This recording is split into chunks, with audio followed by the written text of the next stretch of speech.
झज्जर अनाज मंडी में आज बसपा व इनेलो की संयुक्त सभा हुई। रोहतक लोकसभा क्षेत्रीय इस सभा में इनेलो के वरिष्ठ नेता अभय सिंह चौटाला व प्रदेश अध्यक्ष रामपाल माजरा के अलावा बसपा नेता आनंद व अन्य नेताओं ने भाग लिया और उन्होंने सभा को संबोधित किया। इस मौके पर अभय सिंह चौटाला ने कहा कि इनेलो की अगली सरकार हरियाणा में बसपा के सहयोग से बनेगी और 20 साल का हिसाब कांग्रेस व भाजपा से लिया जाएगा। उन्होंने कहा कि हम हिसाब मांगेंगे नहीं बल्कि लेंगे। उन्होंने कांग्रेस व भाजपा पर कई बार निशाने साधे।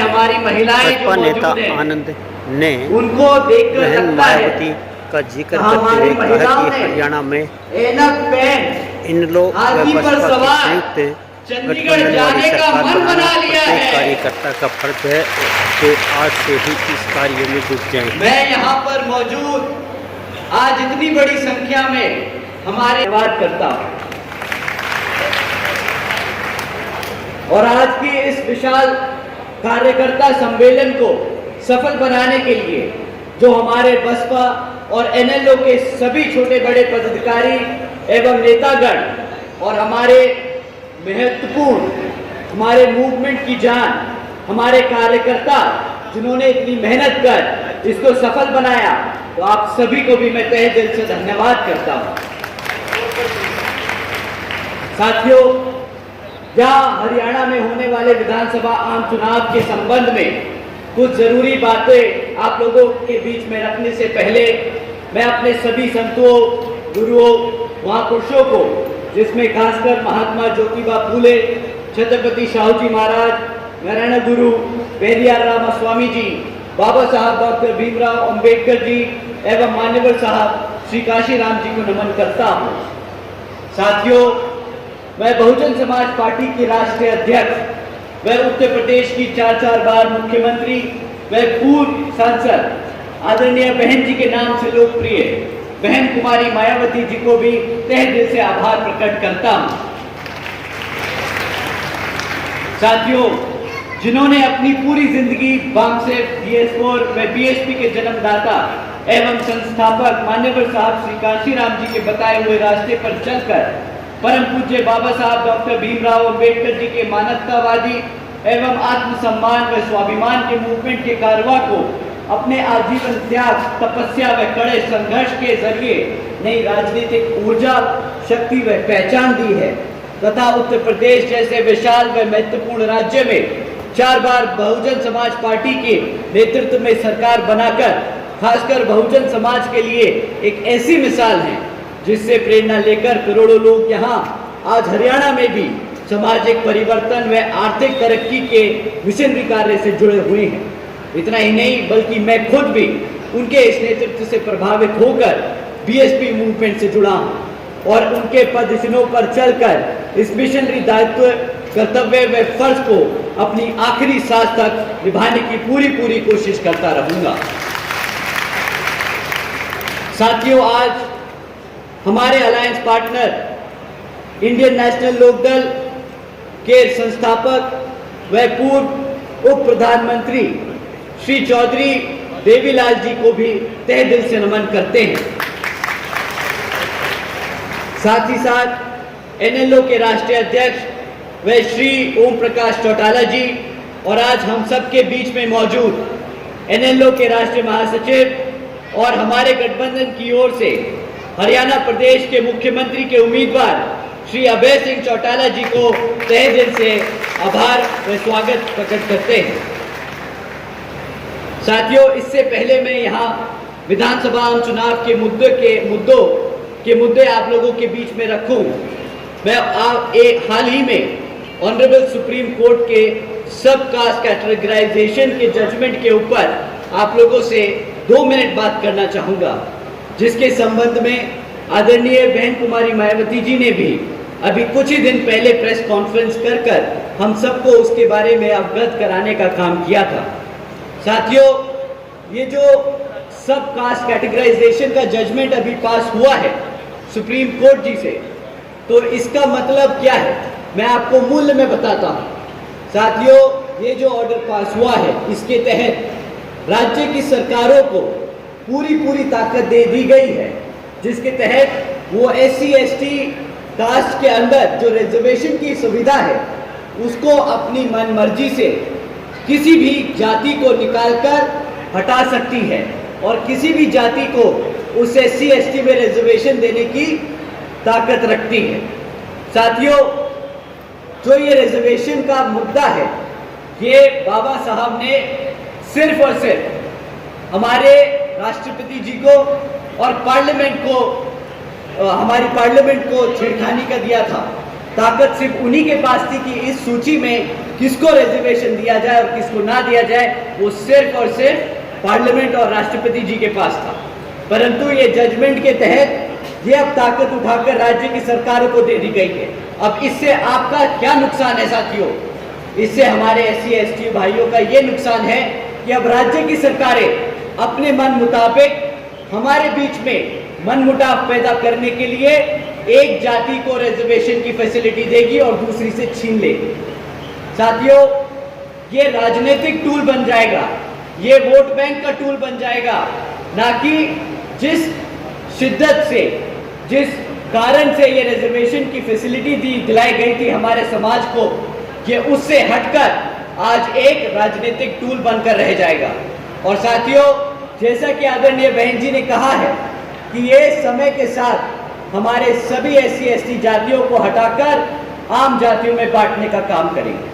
तो साथियों, आपसे दरख्वास्त है कि इस मुद्दे पर आप लोग अपने समाज में, अपने घर गांव में जाकर बात करें और इसका, जैसा कि बहन जी ने खंडन किया है, आप लोग भी बड़े पैमाने पर खंडन करें। आप लोगों से दरख्वास्त है, जिस तरीके से अंग्रेजों ने भारत को बांटा था, उसी तरीके से ये कांग्रेस और भाजपा की सरकारें हमारे SC/ST समाज को बांटने का काम करेंगी। इसके जरिए साथियों, ये लोग जो अपने आप को संविधान के रक्षक बताते हैं, उन्हीं के वकीलों ने सुप्रीम कोर्ट के सामने खड़े होकर इस पे हामी भरी थी। साथियों, यही है आपके असली गुनहगार, यही है आपके दुश्मन जो आपको अंदर से खोखला करने की कोशिश कर रहे हैं। तो साथियों, आपसे दरखास्त है कि इसका खंडन करें, इसके चक्कर में ना पड़ें। और जैसे आदरणीय बहन कुमारी मायावती जी ने कहा है कि इससे हमारे समाज को बांटने का काम किया जाएगा। SC/ST एक समाज है, कोई हजारों जातियां नहीं, हम सब एक हैं, तो रिजर्वेशन भी एक है हमारा। अब साथियों, हरियाणा प्रदेश की बात करते हैं तो पिछले 10 साल से यहाँ हरियाणा में भाजपा की सरकार चल रही है और अब जब आम चुनाव हमारे सर पर है तो फिर से आपके बीच में आकर ये भाजपा के लोग आपसे आपका वोट मांगने का काम करेंगे।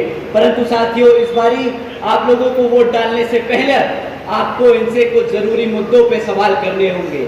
साथियों, मैं आपसे जाति और धर्म के आधार पर सवाल करने को नहीं कहूँगा, मैं आपसे कहूँगा कि आप शिक्षा पे सवाल करें, रोजगार पे सवाल करें और यहाँ पे आसमान छूती हुई महंगाई पे सवाल करें। ये 3 ऐसी चीजें हैं जो हमारे घर को, हमारे आने वाले भविष्य को इम्पैक्ट करती हैं। साथियों, शिक्षा के नाम पर जब आपको सवाल करना है तो इनके 10 साल का रिकॉर्ड आज ये कहता है कि पिछले 10 सालों में सरकार ने यहाँ पर 5000 से ज़्यादा प्राइमरी स्कूल को बंद करने का काम किया है। एक तरफ हमारे बच्चों की पढ़ने की संख्या बढ़ रही है और दूसरी तरफ इन्होंने हमारे प्राइमरी स्कूल्स बंद करने का काम किया है। साथियों, इतना ही नहीं बल्कि यहाँ पर हरियाणा में 2200 सीनियर स्कूल हैं, सीनियर सेकेंडरी स्कूल है। आज उनमें हजारों स्कूलों में से ज़्यादा प्रिंसिपल तक नहीं है। अब साथियों, आप बताइए कि एक तरफ जहाँ बच्चों के स्कूल बंद करे जा रहे हैं और बचे कुछ स्कूलों में जहाँ पर बच्चे पढ़ने जाते हैं वहाँ पे पढ़ाने के लिए शिक्षक नहीं है, तो आप ही बताइए क्या ये आपके भविष्य से खिलवाड़ है कि नहीं? अब आप ही बताइए, अगर आपका बच्चा अगर पढ़ेगा नहीं तो क्या अपने पैरों पर कभी खड़ा हो पाएगा कि नहीं? बताइए, हमारी माताएं बैठी हैं, खड़ा हो पाएगा कि नहीं? जब अपने पैरों पर नहीं खड़ा हो पाएगा तो क्या करेगा? गुलामी ही करनी पड़ेगी ना इन सत्ताधारी लोगों की। बताइए, तो आपको अब समय आ गया है इनको सत्ता से उखाड़ फेंक अपने अभय सिंह चौटाला जी को, माननीय अभय सिंह चौटाला जी को सत्ता में बिठाने का। साथियों, ऐसा कोई सा महीना नहीं जाता शिक्षा के नाम पर जब हम सवाल करें तो इनसे जरूर पूछिएगा कि पेपर लीक की खबरें जो हमें आए दिन सुनने को मिलती हैं उसका क्या इनके पास इलाज है। साथियों, कोई भी ऐसी सरकारी डिपार्टमेंट नहीं बचा जहां पर जिसकी भर्ती की परीक्षा का पेपर ना लीक हुआ हो। सबसे ज्यादा हमारा समाज, किसान भाई, SC ST समाज इन सरकारी नौकरियों के लिए पेपर देता है ताकि सरकारी नौकरी में आरक्षण के तहत उसको रोजगार मिल सके। परंतु ऐसा कोई पेपर ना हुआ जो लीक ना हुआ और इनको बहाना ना मिल गया वो सरकारी नौकरियों को रद्द करने का। साथियों, हकीकत तो ये है कि बीजेपी हो या कांग्रेस, दोनों ही पार्टियां हमारे बच्चों के भविष्य के साथ खिलवाड़ कर रही है। एक तरफ सरकार में रहकर ये पेपर लीक और रोजगार ना देती और दूसरी विपक्ष में बैठकर आपके बच्चों के लिए आवाज नहीं उठाती। अब आप ही बताइए, आप ही बताइए, इनमें से कोई भी पार्टी को हक है सत्ता में रहने का कि नहीं? बताइए, कोई हक है इनको? नहीं। साथियों, एक तरफ भाजपा और कांग्रेस है जो गरीब विरोधी नीतियों पर चल रही है और दूसरी तरफ हमारी आदरणीय बहन कुमारी मायावती जी की नीतियां हैं जिसके तहत चलकर यूपी में बीएसपी की सरकार ने सावित्रीबाई बालिका आशीर्वाद योजना चलाई थी, सावित्रीबाई फुले बालिका शिक्षा योजना चलाई थी जिसके तहत 7 लाख से ज्यादा बच्चियों को 12वीं तक की शिक्षा के लिए आदरणीय बहन जी ने 600 करोड़ की लागत लगाकर इनको पढ़ाने का काम किया था। इतना ही नहीं साथियों, के बच्चों के लिए कॉलेजेस खोलेंगे। साथियों, आज यहाँ पर रोजगार के नाम पर पिछले 10 सालों में इतना बड़ा मजाक हुआ है कि आज यहाँ 40% युवा बेरोजगार घूम रहा। हमारा हरियाणा का 40% युवा बेरोजगार घूम रहा है। इतना ही नहीं साथियों, बीजेपी पिछले 10 सालों से सरकार में लगातार आसीन है, उसके बाद भी आज यहाँ 2 लाख सरकारी नौकरियां खाली पड़ी हैं। एक तरफ लेकर कुल मिलाकर एक तरफ 40% युवा रोजगार मांगता है और दूसरी तरफ सरकार के पास 2 लाख सरकारी पद खाली पड़े हैं। परंतु ये भाजपा की सरकार कौशल विकास निगम जैसी योजना चलाकर पक्की नौकरियां नहीं, कच्ची नौकरियां देती हैं और उसमें भी वो इसलिए कच्ची नौकरियां देती हैं ताकि आपको उन 2 लाख सरकारी नौकरियों पर रिजर्वेशन न देना पड़े। साथियों, एक तरफ बीजेपी की सरकार ऐसे काम कर रही है, दूसरी तरफ हमारे लोगों को गरीब, कमजोर और बेहाल बनाने का काम कर रही है, तो दूसरी तरफ कांग्रेस की सत्ता में बैठी कांग्रेस के सारे एमएलए विपक्ष में बैठकर बीजेपी को घेरने का काम नहीं कर रहे, उनसे सवाल नहीं उठा रहे, उनको काले झंडे नहीं दिखा रहे, वो उनके साथ मिले हुए आपके बच्चों को गरीब और आपको गुलाम बनाने का काम कर रहे हैं।